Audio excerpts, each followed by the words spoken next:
The last time is the now John সিনাকে আমরা দেখতে চলেছি আগামীকাল রয়্যাল এপিসোডে, এবং কে হবে জন সিনা পরবর্তী অপোনেন্ট বা কে হবে জন সিনার সর্বশেষ অপোনেন্ট স্যাটারডে নাইট মেইন ইভেন্টে, তার জন্য কিন্তু আমরা দেখতে চলেছি দুটি ম্যাচ রয়্যাল এপিসোডে।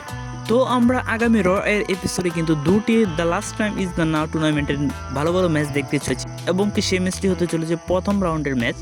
তো এখান থেকে যারা জয়লাভ করবে তারা কিন্তু চলে যাবে দ্বিতীয় রাউন্ড। তো সেখানে আমরা দেখতে চলেছি শিনস্কে নাকামুরা ভার্সেস শেমাসের মধ্যে একটা সিঙ্গেল ম্যাচ, এবং এই ম্যাচটিতে যে জয়লাভ করবে সে চলে যাবে পরবর্তী রাউন্ডে। এবং আমরা দেখতে চলেছি ডেমিয়ান প্রিস্ট অ্যান্ড রুসেভের মধ্যেও একটি সিঙ্গেল ম্যাচ, যে জয়লাভ করবে সেও চলে যেতে চলেছে পরবর্তী রাউন্ডে। এছাড়া আমরা নেক্সট উইক রয়্যাল এপিসোডে দেখতে চলেছি সিএম পাঙ্ককে, এবং দেখতে চলেছি জে উসোকে। তো CM punk and J Uso versus the বিশ্বর মধ্যে একটি স্টোরি প্রোগ্রেস হতে শুরু করেছে। তো ধারণা করা হয়েছে যে এই স্টোরিকে কেন্দ্র করে কিন্তু আমরা দেখতে চলেছি সার্ভাইভার সিরিজ ওয়ার গেমসের মধ্যে একটি ওয়ার গেমস ম্যাচ। এছাড়া আমরা দেখতে চলেছি ওমেন্সদের মধ্যে অল টাইটেলের জন্য একটি ম্যাচ, স্টিফেন বেকিয়ার ভার্সেস রিকাল রদ্রিগেজের মধ্যে একটি টাইটেল ম্যাচ। তো এই ম্যাচটিতে আমার নিঃসন্দেহে প্রেডিকশন থাকবে যে সেখানে আমরা স্টিফেন বেকিয়ারকে এই ম্যাচটিতে জয়লাভ হতে দেখতে পাবো।